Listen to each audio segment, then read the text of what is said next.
Alors maintenant, quand quelqu'un a de la recherche, il a étudié la Torah, il a essayé de se rapprocher d'Hachem toute sa vie, plus il vieillit, plus il a une vision très large des choses.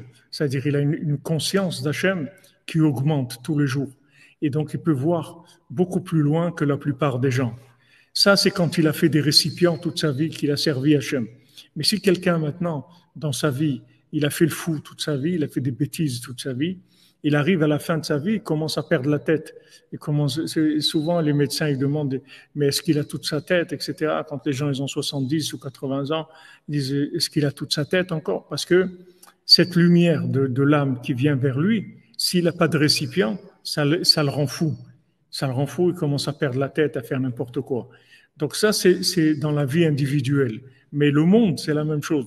C'est-à-dire que maintenant, la, la, la fin de l'histoire, de la première partie, qui est la révélation du Mashiach, plus maintenant cette lumière, elle s'approche de nous, et plus les gens ils vont devenir fous s'ils ont pas fait de beau des doutes, s'ils ne sont pas préparés à cet événement-là.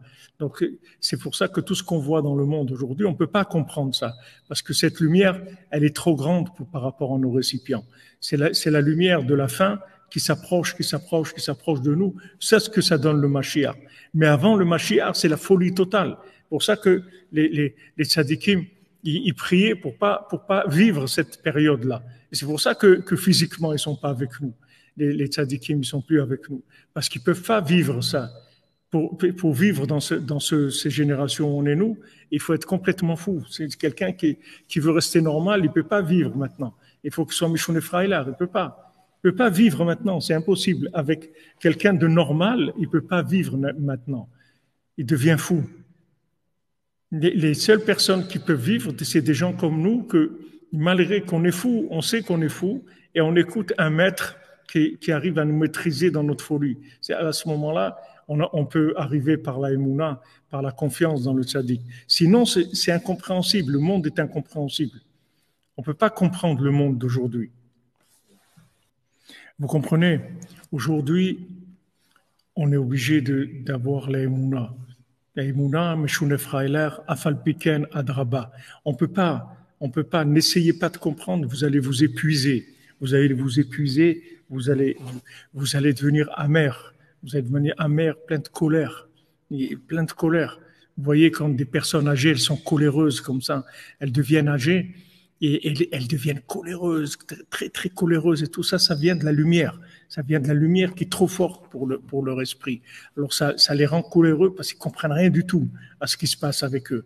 Ils sont en colère. Pourquoi il y a ça? Et pourquoi? C'est pourquoi, et pourquoi, et pourquoi. C'est que quand quelqu'un est en colère, en général, vous allez voir qu'il dit beaucoup de pourquoi. Parce que ça qu'il met en colère. Parce qu'il comprend pas. Mais quand tu sais déjà, qu'on t'a averti que tu vas rien comprendre. Tu vas pas te comprendre. Tu vas pas comprendre les autres. Tu vas pas comprendre le monde.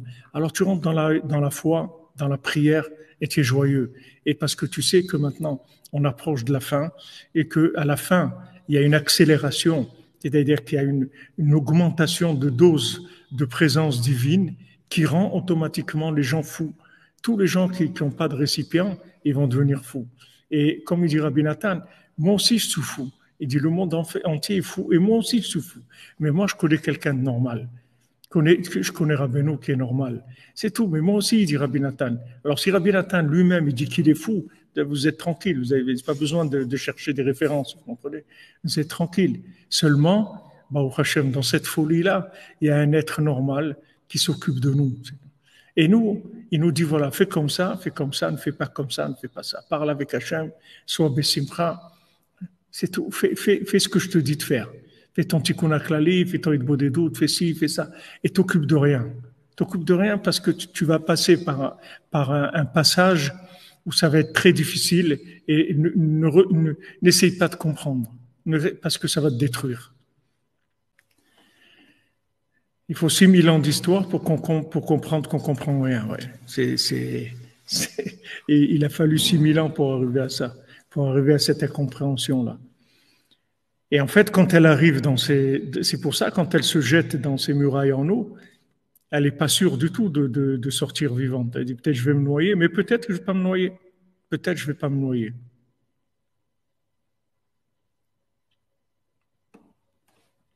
Peut-être que je ne vais pas me noyer, peut-être que je vais m'en sortir quand même. Et voilà l'attitude de comment on va rentrer dans la yeshiva du tzaddik, dans la yeshiva du tzaddik, du mendiant qui n'a pas de main, qui va nous soigner. Il va nous soigner avec la mélodie, avec les tikkun klali, avec le Meshune Fraïla. Il va nous soigner parce que pour arriver à là, on est obligé d'arriver à un moment où il y a une incompréhension totale. C'est-à-dire qu'on ne peut pas comprendre comment c'est des murailles en eau. Donc ça veut dire si je rentre là-dedans, je vais me noyer. C'est de l'eau. Elle y va et elle se noie pas. Pourquoi? Parce que c'est des murailles, c'est de l'eau, mais c'est des murailles. C'est un sol en eau, mais c'est un sol. Il est en eau, mais c'est un sol. Donc c'est vraiment de l'aïmouna totale. Elle rentre avec une aïmouna totale. Et là, elle arrive chez le tzaddik qui la soigne. Donc à la fin, là où on se trouve aujourd'hui, Rabbeinu il a dit que la aïmouna, c'est tout, que la prière et la aïmouna. Tout ce que quand vous voyez quelque chose, la seule réaction, c'est la foi et la prière. C'est tout. N'essayez pas de comprendre parce que cette compréhension-là, elle n'est pas possible. Ça va trop vite. C'est-à-dire, il y a une accélération. Cette accélération, elle provient d'une dose de divinité augmentée. Mais si maintenant vous allez avec la Emouna, alors c'est extraordinaire, parce que vous allez profiter d'une révélation divine qui est beaucoup plus grande que les générations d'avant. Et la révélation de Dieu qu'il y a aujourd'hui, elle est beaucoup plus grande. Quand vous accrochez à la prière, à la foi, à la Hitbodedut, au l'écouter de Philot, au Teilim, à ce que Rabbeinu il nous dit de faire, vous allez vivre une vie où il y a une providence divine beaucoup plus grande que ce qu'il y avait avant. Si vous appliquez la méthode qui est faite pour vivre ces moments-là, vous allez arriver à des choses extraordinaires. Mais celui qui va vouloir comprendre, ça va lui faire énormément de mal. Ça va l'écarter complètement. Parce qu'il ne peut pas comprendre. Nous-mêmes, on ne peut pas se comprendre. Sans chercher à comprendre les autres. Nous-mêmes, on ne peut pas se comprendre. On doit s'accepter en disant, c'est Hachem qui veut comme ça. Moi, j'avance. Moi, dès que j'ai un moment, je prie. Dès que ma bouche est libre, je l'utilise pour de la prière. Tout ce que j'ai besoin, j'en parle à Dieu. Je demande à Dieu tout le temps. Voilà, je vis avec cette attitude-là. Avec ça, je me connecte à l'infini et je vis dans un niveau de providence divine, mais extraordinaire, extraordinaire. On vit des miracles tous les jours. Moi, je vous dis, si le Mishkan, c'est tous les jours, tous les jours. Chaque jour, on doit faire face à des dépenses et tout. Et chaque jour, il y a des miracles. Mais même les personnes qui m'aident, elles me disent, mais quelqu'un m'a dit, c'est un miracle.